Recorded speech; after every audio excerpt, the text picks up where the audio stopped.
Okay, so if you haven't saved recently, click File, Save, make sure it's all up to date. So we're now going to get onto the programming side of this, and this is where we understand the link between Layout 1 and Event Sheet 1.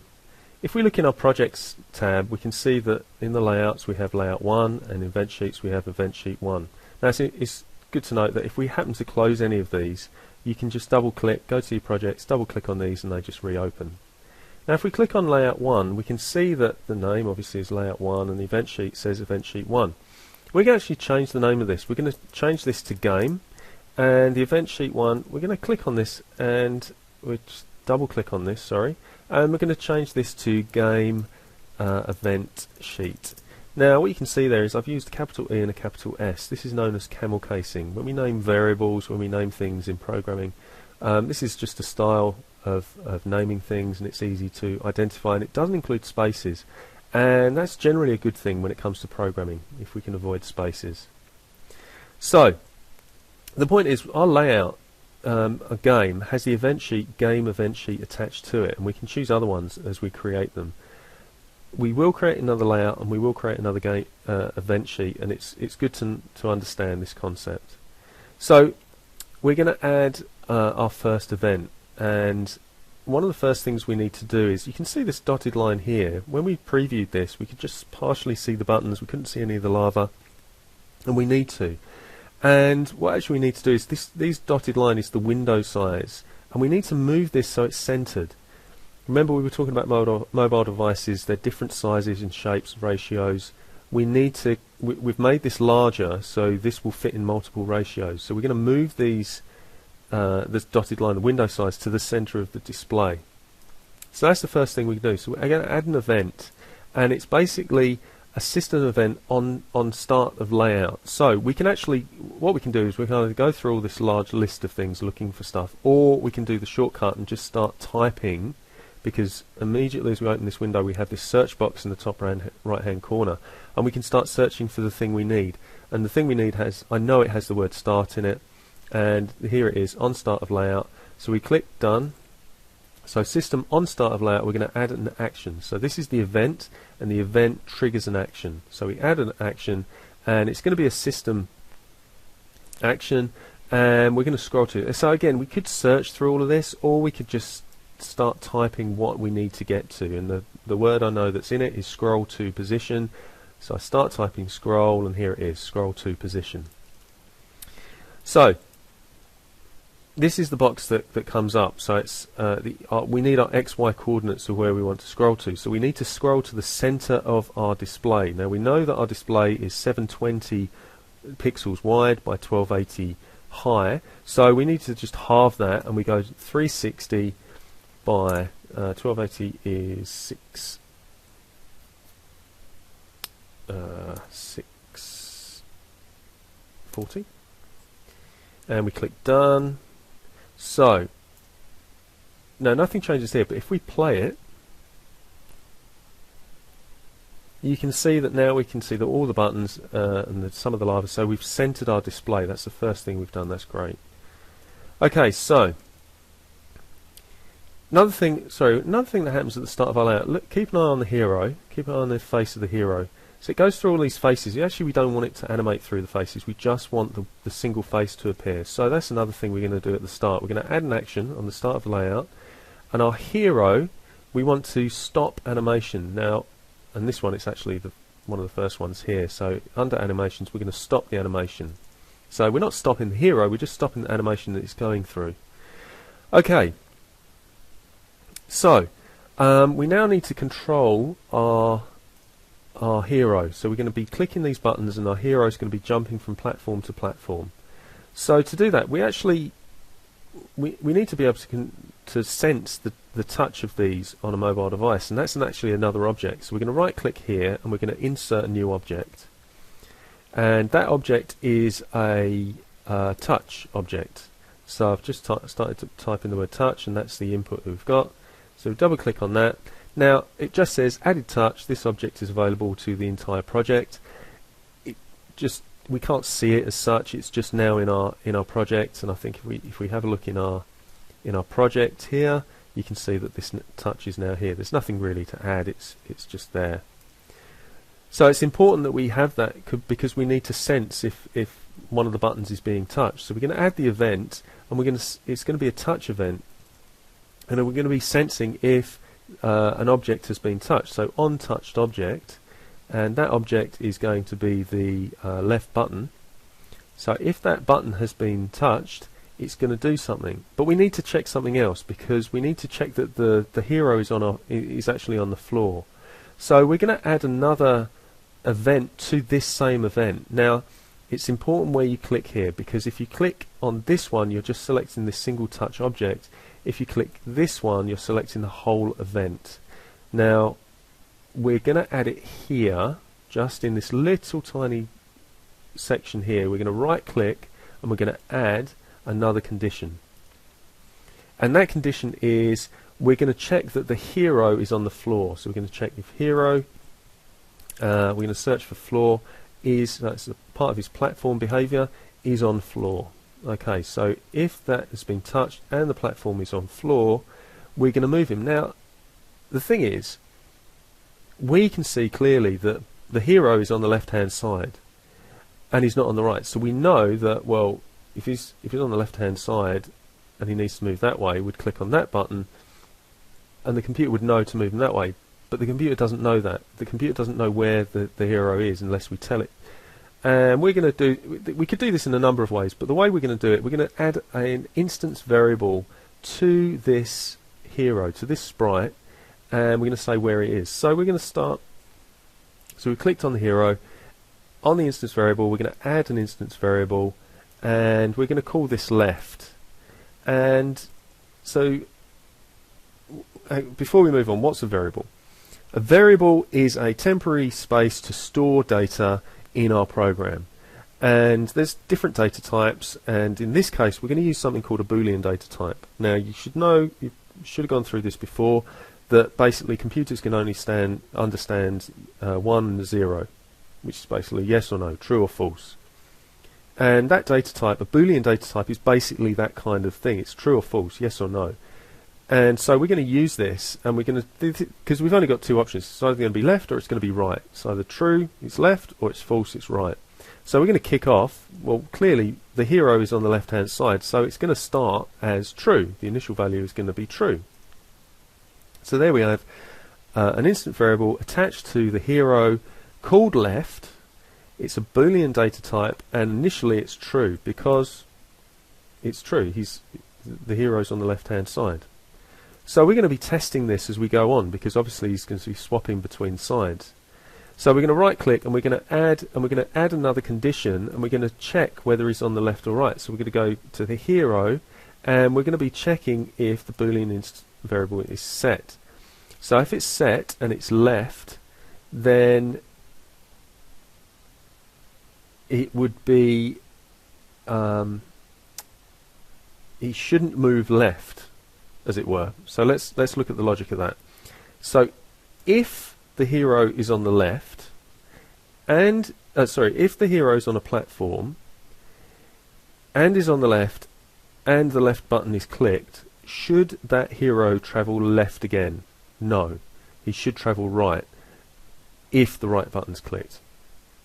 Kind of around the houses there. But so what we have to do is actually, this would have to be inverted, because what should be happening is, if the left button is touched and the hero is on the floor and the hero is not left, then it should be moving from this side to this side. Okay, so that's the test. That's our event test, and now we're going to add the action to that. So what we'll be doing on this one is actually we're going to be moving him to the left. So we're going to first set the hero, and we're going to set the bullet angle of motion. So angle of motion. So bullet set angle of motion, not angle set angle. That's important. Do not choose angle set angle. This is a bullet. We're moving him. So we're going to say bullet set angle of motion, and that angle is going to be 180 degrees because we're going to move him left. Click done. And we want to, at the moment, the bullet speed is 0. You know, part of this behavior was 0, so we're going to add action and hero, and so it's speed, set bullet speed, not animation speed, set bullet speed. And we're going to set that to 2000. We want to move him quite quickly. So we want to move him, and we're going to be moving him the bullet speed of 2000 for a very short amount of time. So we're going to wait. So we're going to have a system, and we're going to wait, and we're going to wait for 0.2 seconds, and then we're going to add another action and then set the bullet speed to 0. So hero, set bullets speed, set speed, and we're now going to set that to 0. And through all of this, we need to make sure that the angle is now set to 0. So we're going to choose hero, angle, set angle of motion, and set that to 0. Maybe able to get away with that, but we'll leave that in there anyway. Okay. Now, so we now have moved him. So we've touched the left-hand button. So let's, basically the hero would be here. We've touched the left-hand button. The hero will move there. Now we need to actually update the fact that the variable of left and right, the variable of left is true now. So we add the action, and that will be a hero, and this will be set boolean. Actually, we can toggle boolean. No, let's set boolean. Okay, so we set boolean. Left is now true, so we set that to true. In fact, we'll do that at the top. Yeah. So we'll do that at the very top. So we can drag and drop these. We can drag and drop these anywhere we want. We're going to actually drop that up the top. And so that moves left and right, but we actually need the jump, because we're going to have the jump as a separate thing. Because, so let's say that the hero is left, and he's on the platform, and the left-hand button is pressed. Well, we don't actually want him to move left, but we do want him to jump. So we want that as a separate kind of function, as a separate test. If he's on the right and the left button's pressed, well, we want him to jump and move left. But if he's already left and this button is pressed, then we want him to jump. So we're going to add that as a separate event. So again, we're going to be testing. We're going to be testing if the left button is pressed. So on touched object, left button. And we also need to test if the platform is on the floor, because we need to add another condition, and we're going to test if the hero is on the floor. And then if we right click here and add, we're going to add another condition. Now we're testing again if the boolean is set to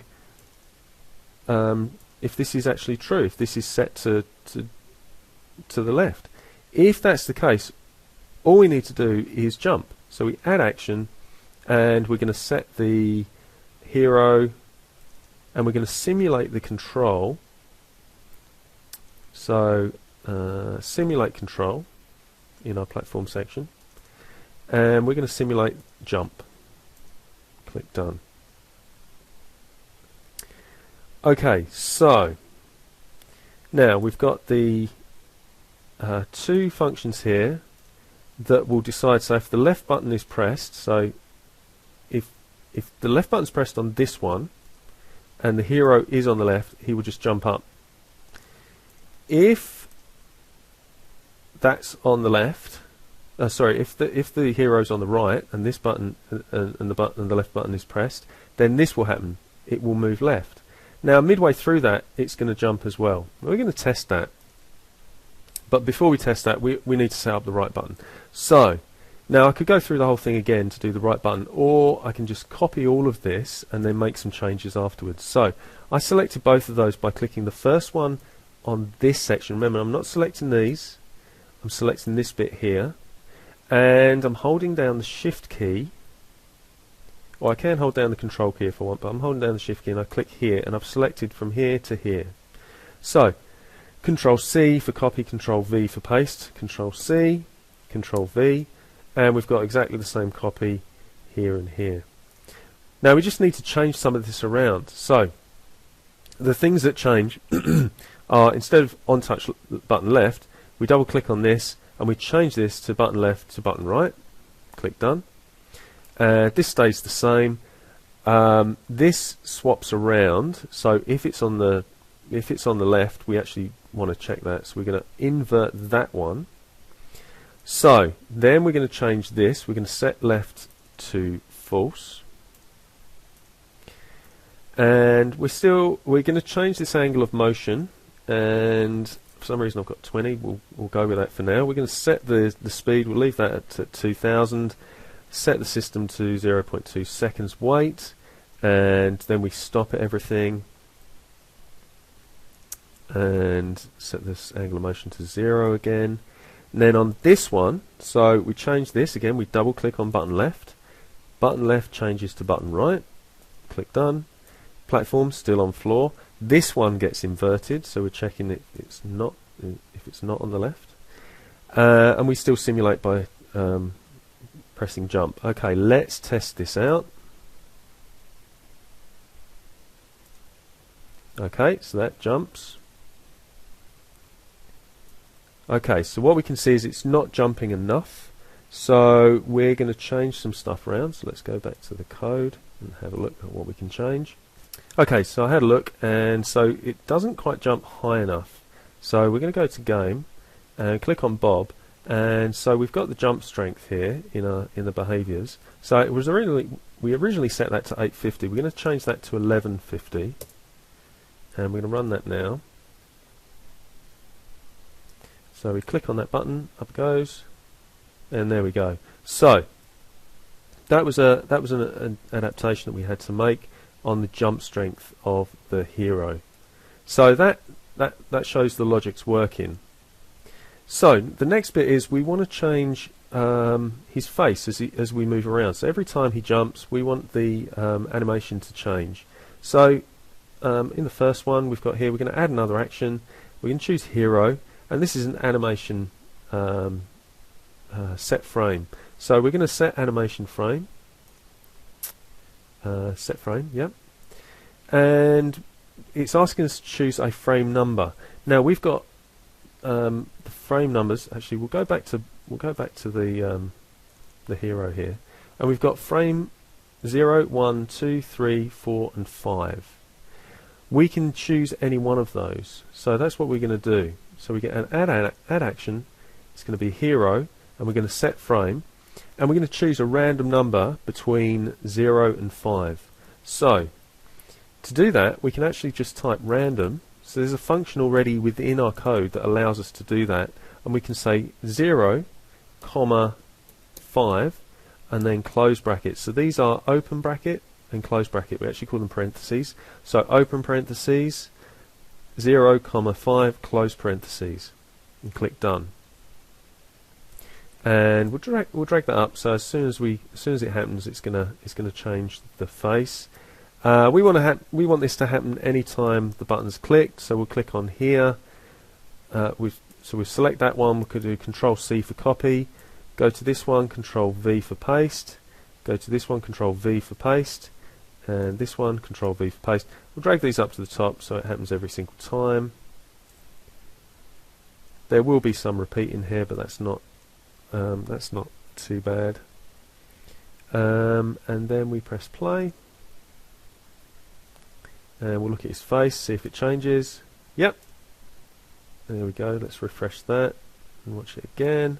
So it changes face either time. That one doesn't seem to change. Let's do that again. Just jump up on there. Okay, that's changing. Let's jump up on here. That's changing. Yep, and then here. Yep, that is changing. Great. Okay, so that's got our controls for our hero set. In the next video, we're going to go through how to get the ledges moving through.